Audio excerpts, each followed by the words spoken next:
रात्रि का समय था। गोसिज्य सालवंदाय का जंगल चंद्रमा की शीतल रोशनी से नहाया हुआ था।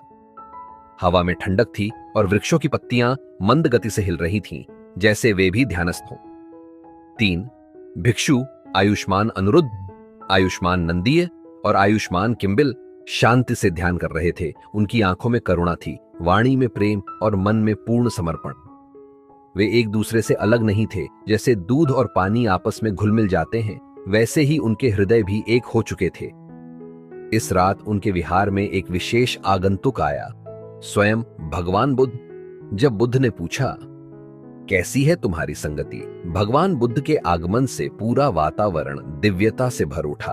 उन्होंने मुस्कुराते हुए तीनों भिक्षुओं से पूछा, हे भिक्षुओं, क्या तुम सुखी हो? क्या तुम्हारी साधना सफल हो रही है? तीनों भिक्षु हाथ जोड़कर बोले, भंते, हम एक दूसरे को प्रेम भरी दृष्टि से देखते हैं, जैसे सगे भाई हों। हमारी देह अलग अलग हो सकती है, लेकिन हमारा चित्त एक है। हम कभी आपस में विवाद नहीं करते। हम हर 5वें दिन पूरी रात धर्म चर्चा करते हैं। हमारी संगति में केवल प्रेम और करुणा का प्रवाह है। भगवान बुद्ध ने यह सुनकर सिर हिलाया। तुम्हारी संगति महान है, लेकिन क्या तुम्हें आत्मसंतोष हो गया है?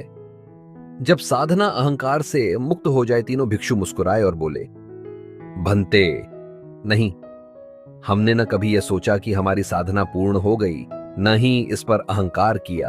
हम जानते हैं कि यह मार्ग अंतहीन है और जब तक चित्त पूरी तरह शुद्ध नहीं हो जाता, तब तक हमें यात्रा करते रहना है। भगवान बुद्ध ने प्रसन्नता से उनकी ओर देखा और पूछा, तो क्या तुमने अब तक कौन कौन सी ध्यान अवस्थाएं प्राप्त की हैं?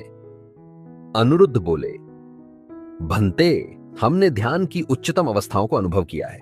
जब हम चाहें तब हम गहरी समाधि में प्रवेश कर सकते हैं। प्रथम ध्यान, जहां मन पूर्ण एकाग्र होता है। द्वितीय ध्यान, जहां विचार शांत हो जाते हैं। तृतीय ध्यान, जहां आनंद और सुख गहराई से अनुभव होते हैं। चतुर्थ ध्यान, जहां केवल शांति ही शेष रहती है। आकाशानंत्यायतन, जहां चेतना अनंत आकाश में विलीन हो जाती है। विज्ञानानंत्यायतन, जहां केवल शुद्ध चेतना होती है। आकिंचन्यायतन, जहां कुछ भी नहीं शेष रहता। नैव संज्ञाना संध्यायतन, जहां न तो संध्या होती है न असंध्या। संध्या वेदयित निरोध, जहां सभी बंधन समाप्त हो जाते हैं और केवल निर्वाण बचता है। भंते, हमें इससे परे और कोई सुख विहार नहीं दिखता।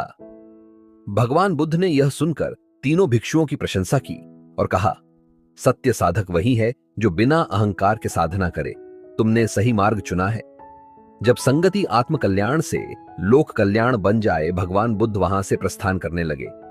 लेकिन उससे पहले उन्होंने दीघपर्जन यक्ष से कहा, हे यक्ष, ये 3 साधक केवल अपनी मुक्ति के लिए नहीं, बल्कि समस्त प्राणियों के सुख और कल्याण के लिए साधना कर रहे हैं।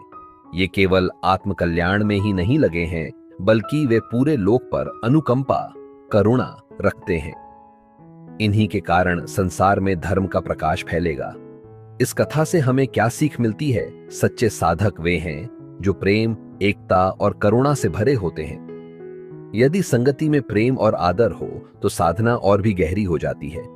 ध्यान और साधना केवल स्वयं के लिए नहीं, बल्कि लोक कल्याण के लिए भी होनी चाहिए।